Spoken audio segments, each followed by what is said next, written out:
আমার নির্বাচনে আসার অন্যতম বড় একটা কারণ হচ্ছে আমাদের বিশ্ববিদ্যালয় কেন্দ্রিক যে সাহিত্য অঙ্গন, যে সাহিত্য অঙ্গনে একটা বড় ইতিবাচক পরিবর্তন আনার চেষ্টা। সেটা কেমন?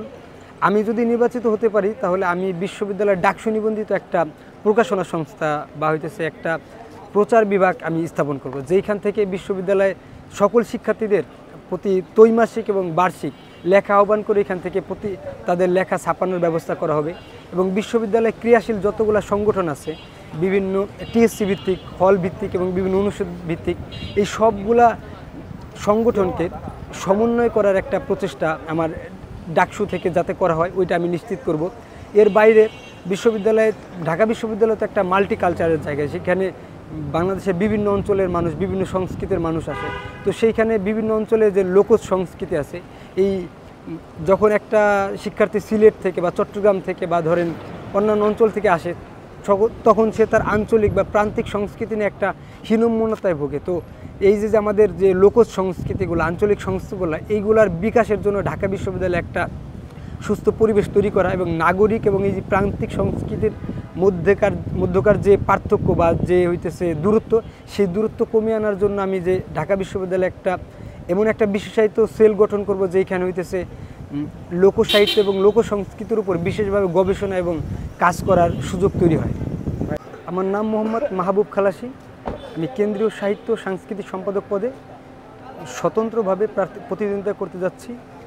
আমি যেই চিন্তা থেকে বা যেই ভাবনা থেকে আমার নির্বাচনে প্রতিদ্বন্দ্বিতা করা, সেটা যদি আমি শেয়ার করি, আমি নির্বাচনে আসার পূর্বেও ক্যাম্পাসে আমি একাধিক সাংস্কৃতিক অনুষ্ঠান নিজ উদ্যোগে এবং আমার সংগঠন থেকে আমি আয়োজনের চেষ্টা করেছি। তো প্রতিবারই আমার মনে হয়েছে যে ক্যাম্পাস কেন্দ্রিক সাংস্কৃতিক যে পরিসর বা সাংস্কৃতিক যে পৃষ্ঠপোষকতা ক্যাম্পাস থেকে সরবরাহ করা উচিত, বা একটা বিশ্ববিদ্যালয়ে সাংস্কৃতিক পরিবেশ যেমন থাকা উচিত প্রতিটা শিক্ষার্থীদের জন্য এবং প্রত্যেকটা সাহিত্য সাংস্কৃতিক সংগঠনের জন্য, ওইটা যথেষ্ট না।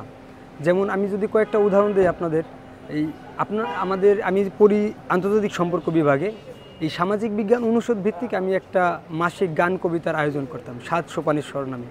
তো আন্দোলনের পরবর্তীতে আমাদের এই আয়োজনটার করতে পারতেছি না। আমরা কেন পারতেছি না? সেখানে হইতেছে এখানে একটা আমাদের যেই জায়গাটা করতাম, ওই জায়গাটা এখন আমাদের আর অ্যাক্সেস দেওয়া হচ্ছে না।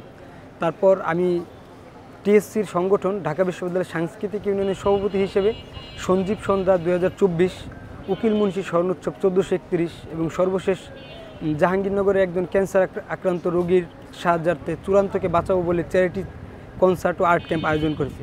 তো প্রতিবারই আমি একাধিক সমস্যা অনুভব করেছি এই প্রোগ্রামগুলো করতে গিয়ে। এবং বিশ্ববিদ্যালয় থেকে পর্যাপ্ত পরিমাণ যেই সুযোগ সুবিধা, যেমন আমাদের বিশ্ববিদ্যালয়ে পর্যাপ্ত পরিমাণ কালচারাল সেন্টার নেই, যেমন আমাদের সবগুলা অনুষ্ঠানের জন্য টিএসসিকে হইতেছে কেন্দ্র করে করতে হয়। তো টিএসসির যে জটিলতা, টিএসসি বছরে বিভিন্ন সময় বিভিন্ন অ্যালামনি অ্যাসোসিয়েশন, জেলা সংগঠন, বিভিন্ন সংগঠনকে ইজারা দেওয়া হয়। তো যার কারণে আমরা বিশ্ববিদ্যালয়ে যারা শিক্ষার্থী আছি এবং বিশ্ববিদ্যালয়ের যে সংগঠনগুলো আছে, তাদের টিএসসিতে প্রোগ্রাম করার জন্য বা যে কোনো একটা কালচারাল অনুষ্ঠান করার জন্য তাদের শিডিউল পেতে বা তাদের ওই ভেন্যু পেতে খুবই বেগ পেতে হয়। এটা একটা বড় সমস্যা। এবং